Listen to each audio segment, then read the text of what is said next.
So tonight's webinar is the final part of whole heart activation. And that doesn't mean that we don't ever return to the work that we've done in this really important portal.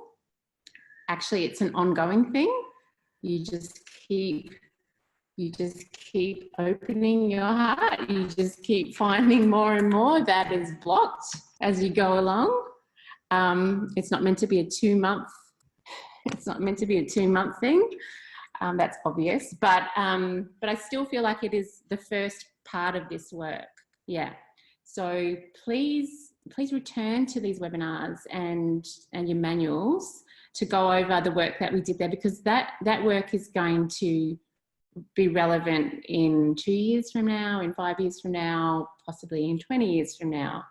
And hopefully the activations as well will also resonate, you know, at any time that you return to them.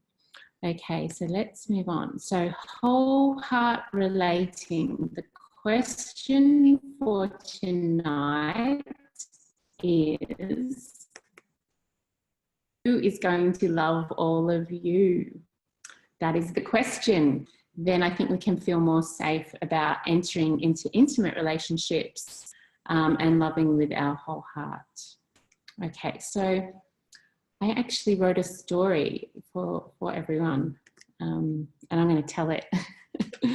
Okay, so I'm just going to pause my video while I tell the story so that you're not distracted by me.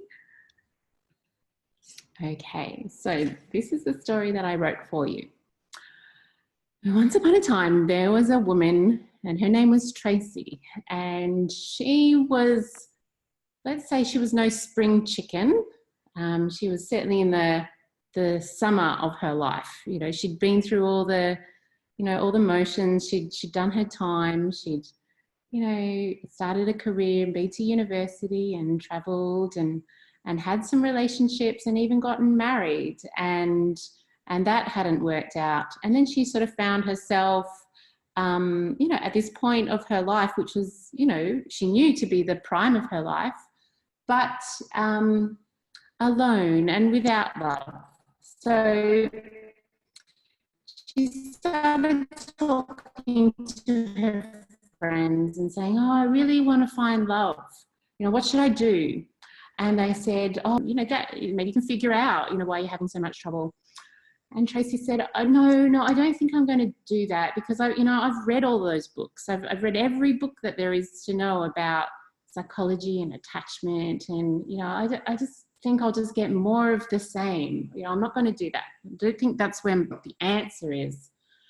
And so she kept speaking to different friends to try and find out what to do. And one of them said, well, I don't know, maybe you should go and see a mystic, you know, like a really sort of out there sort of person, you know, get out of, you know, this, you know, psychology and a more logical way of doing things. And she said, yeah, maybe that's a really good idea. I'll do that.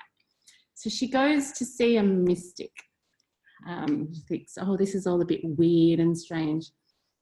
And she spoke to this old lady, and she said, look, I just want to know, how can I find love? And this old lady said, well, what you need to do is you need to walk through the town and until you get to the edge of the town, and then you'll see this one road.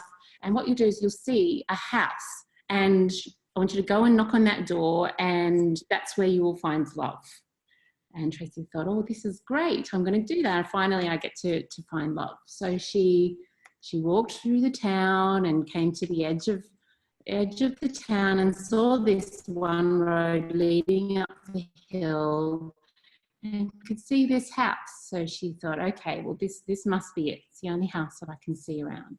So she walked up and, you know, got to the house and knocked on the door, and there was no answer. So she just turned the handle and walked straight in. And as she walked in to this house, it was a very dark hallway. She thought, oh, this is quite strange. I don't know if this is where I'm going to find love. But anyway, she pressed on and walked until she found this first room and opened a door and walked in and found this worried, anxious little girl. And she was about 8 years old. And Tracey said to her, "Oh, what are you doing in here? What's your name?" And this little girl said, "My name's Tracey." And Tracey said, "Oh, that's unusual. That's my name too. Anyway, what are you doing in here?" And she goes, "Oh, I'm feeling so worried and insecure, and my friends don't want to play with me, and I'm worried that if I go and ask them to play with me, And Tracey said, "Well, that's very sad that you're here alone like this and feeling worried and insecure all alone. That can't be very nice to be going through this like this. Why don't you come out of the room and hang out with me and just spend some time with me? I don't mind playing with you. It doesn't matter if you're worried or anxious. You can hang out with me. How would that be?" And this little girl said, "Yeah, that would be great." It had been getting quite lonely in there. So they left that room and went back to the hallway until they came across another door. Then they walked in and found this angry-looking teenager in there.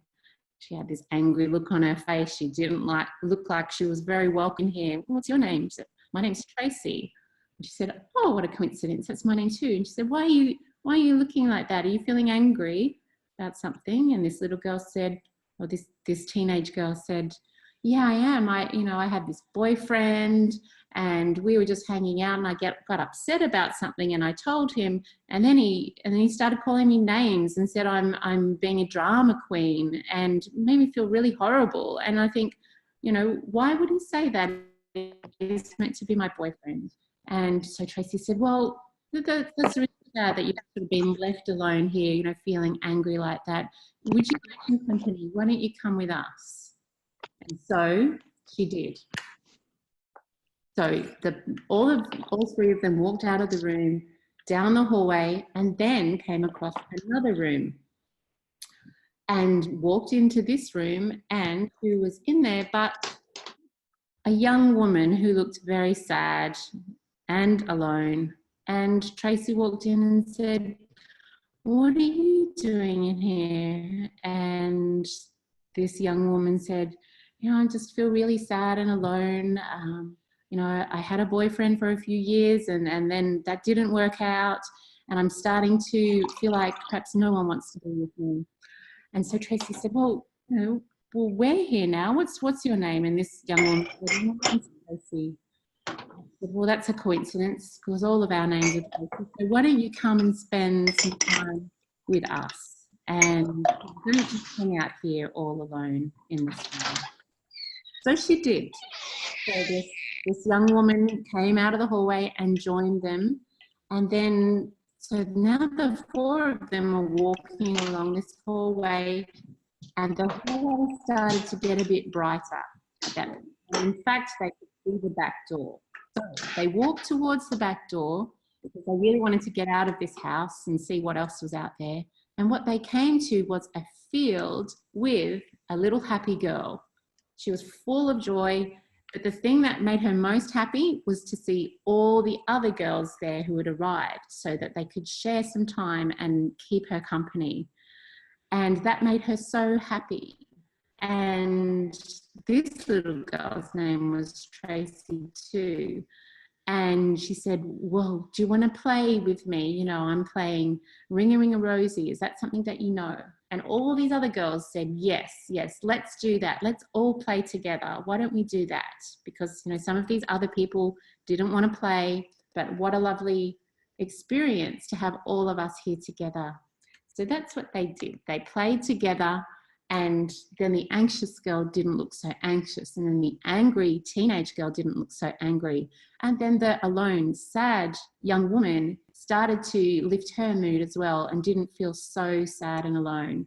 So all of them played together, and then Tracey realised that she had stopped seeking love. She'd stopped searching for love because she was experiencing that feeling of love in that moment and didn't feel the need to look any further. And that is the end of my story. So that's just part of my own journey. that I had to go through to understand that love wasn't something on the outside, that, you know, the more that we open ourselves to all parts of our own self, and stop shaming any parts of ourselves that we feel is unacceptable to the outside world, then we can eventually sort of bring our whole heart to a relationship, because there's nothing to hide. There's no parts that are so shameful that need hiding. So yeah, that's just something that I want, you know, if people feel like they would like to write their own story along the same lines, that could be something that we do as part of this work. All right, so moving on, what wholehearted relating means to me. Okay, so this is not something that I found in a textbook, or that, I don't know, I guess it's sort of written in sort of different words in different texts and books out there. But what it means to me, and what I've come to experience, is that part of it is accepting that you're a vulnerable human creature, and so is everyone else, and there's no getting around that. The fact that we have a heart that can be broken makes us vulnerable just already. There's nothing we can do to escape that.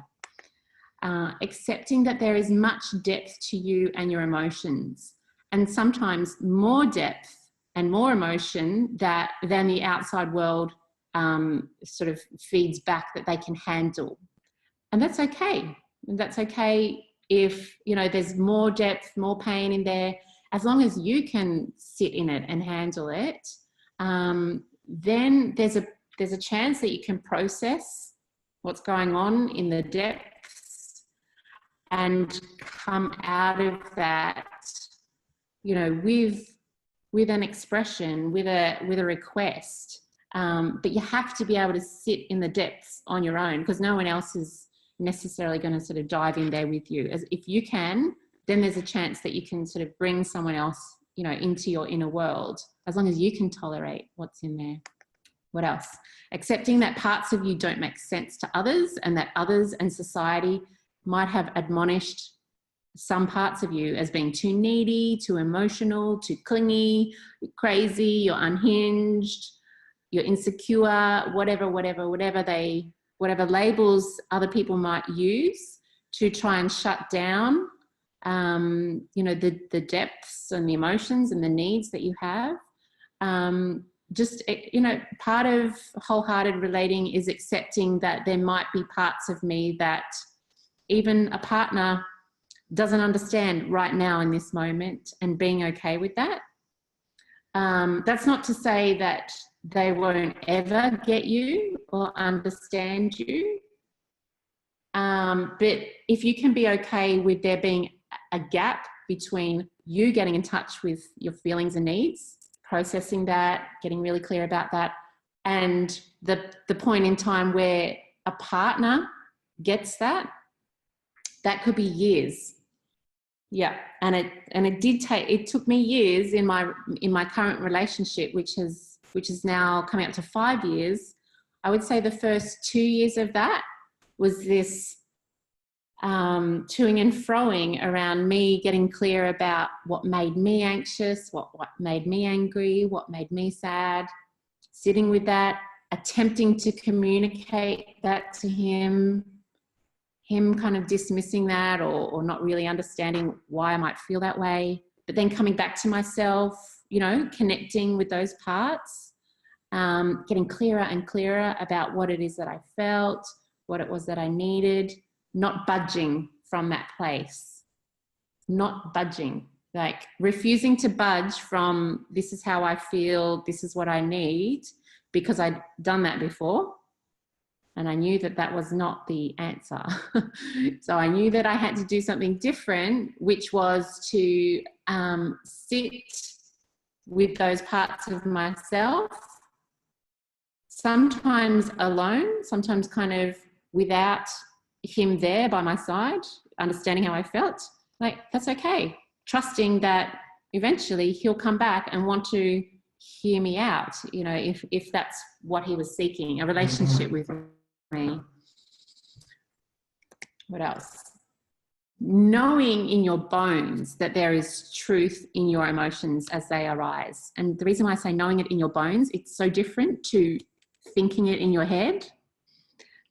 Because when you sort of think it in your head, oh yeah, I think I'm feeling sad, or I think I'm feeling quite angry about that, there's too much space for doubt to creep in and for you to start to question, do I really feel like that? Or, you know, you just get into some crazy loop where you're just disconnecting from the truth of how you feel. So that's a practice for everyone here, is to start feeling your emotions as they come up spontaneously and trusting that there's something in that. Yeah, something in that, something important in that as it arises, preferably spontaneously as your emotions arise in a relationship, you know, getting it out and processing it as it comes up.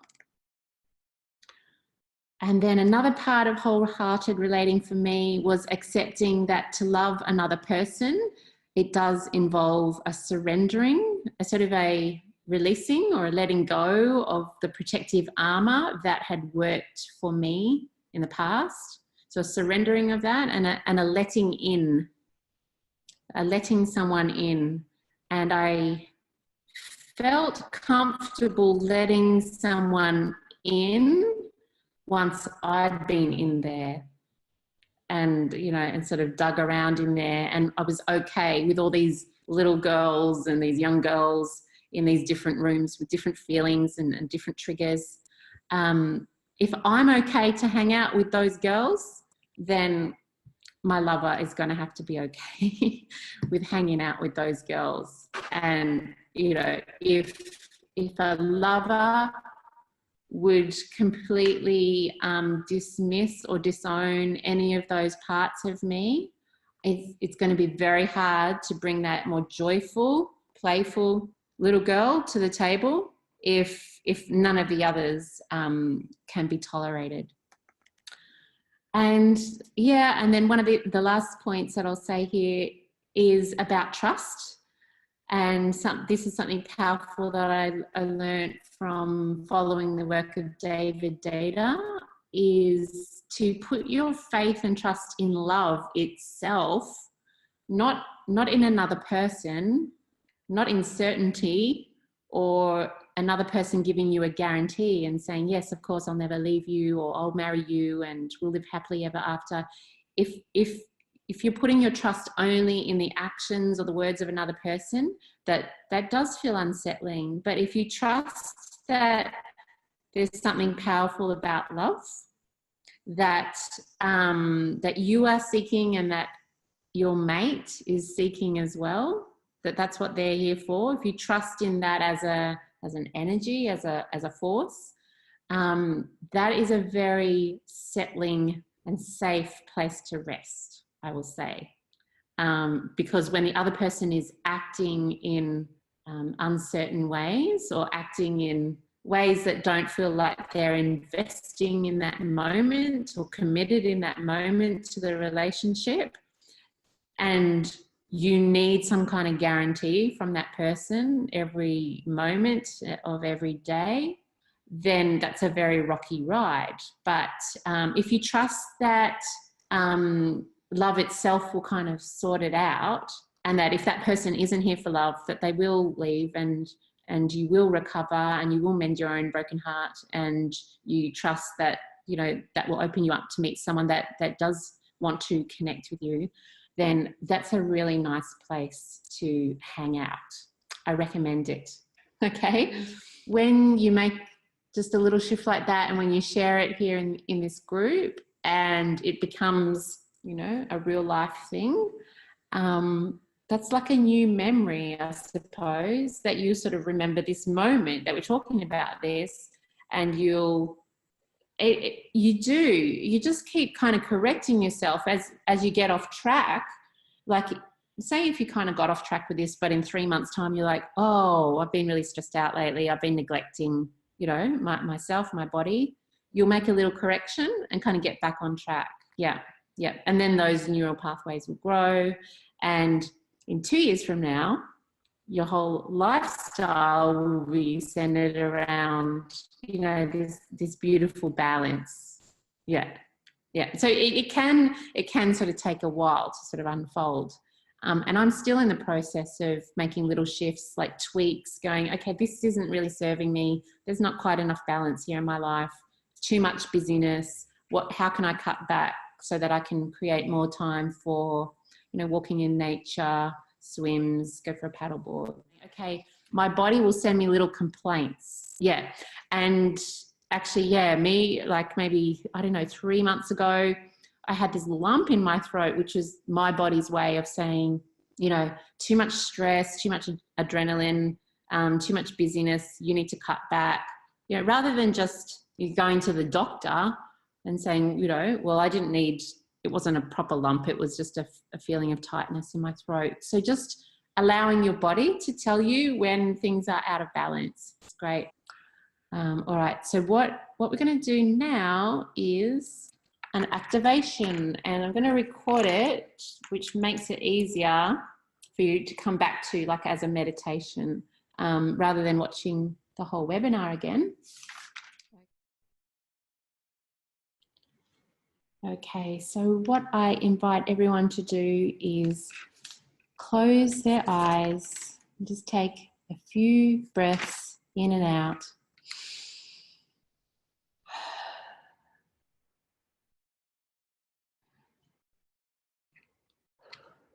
And what I want you to do is to imagine a vast field, so wide and open and green. And out there on the field is the most massive, big heart, 3D heart. It's at least 2 meters tall. And as you get closer and closer to this heart, you see that it's made of precious stones, every type of crystal you can imagine. It's even sparkling diamonds, emeralds and rubies. And it's the most incredible structure that you've ever seen. It's just absolutely sparkling in the sun. And as you get closer to it, you realize that there is a door, and you enter the door of this heart. And as you go in, it is just the most amazing, complex room full of all these different rooms separate to each other, each of them made of different precious stones on their doors. And you realize that it's your own heart. And so as you go in, you decide that you are going to seek out all the different parts of you, of your own heart. So you start by looking for the anxious girl, the fearful girl, the insecure girl. Just take a moment to look and figure out which of the doors she might be behind.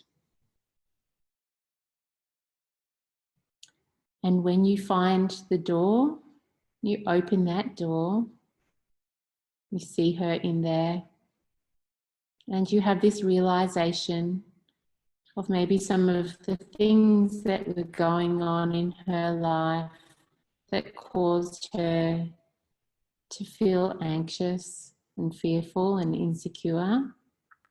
But just you being there and showing up and connecting with her is enough in that moment just to ease some of her anxiety. So you go in there, you take her by the hand, bring her out to stay with you. Now I want you to do the same. Go and look for the angry girl. Maybe she's a teenager. Go looking for her. Figure out which room she's in. Once you find her, open that door and enter and make a connection with her. And as you make that connection with her, you realize what's been going on in her life that caused her to feel angry. Because you remember what happened that time. You remember how that person treated her to cause her to feel angry. You invite her to come out of that room and spend some time with you. And then I want you to go and look for the room with the young woman who's full of despair, full of sadness, full of grief, feels so isolated and alone, feels like she's at the end of herself. Go and find her. When you find her, open that door and step in and make a connection with her. Tell her that you realize what's going on in her life that would cause her to feel this kind of despair, this kind of grief. And you spend quite some time with her in this room because you're in no rush. You're in no rush to cheer her up. You can just stay with her and be next to her as she grieves whatever it is that she's lost, whatever it is that she's in pain over. And then I want you to bring all of these girls out into the main chamber so that all can spend time together and realize that they're all part of the one person, that they're not actually alone, that you've showed up, that you can connect with them. And then finally, you realize that this joyful, happy, free girl appears. And you knew in your heart that she could only have appeared if you'd opened the doors to all the other girls in there. And then it sort of makes sense to you that you can't have this joyful, happy, free woman without allowing space for all the others. So as we come to a close, I want you to just remember this amazing heart chamber made of precious stones that you can return to at any time if you feel disconnected from any part of yourself, that you can come in here and spend time with any of those girls so that they can become more integrated, connected, and feel the love that you have to offer them. So what you can do is that you can say bye for now, and you're going to walk out of this amazing heart chamber back onto the field, knowing that at any time you can return to this amazing place. And you can wriggle your fingers, wriggle your toes, and when you're ready, open your eyes.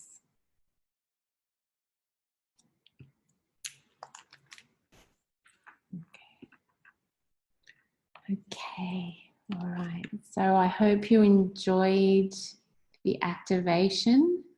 And there may be other rooms. There could be, there could be 100 rooms. There could be 100 different versions of you that you feel need to be brought out into the open. The idea is that the more you can tolerate looking at within yourself, the more sides of you that you're willing to love and show up for, the more relaxed, I suppose, or confident, the more confident you feel about sharing that with someone else.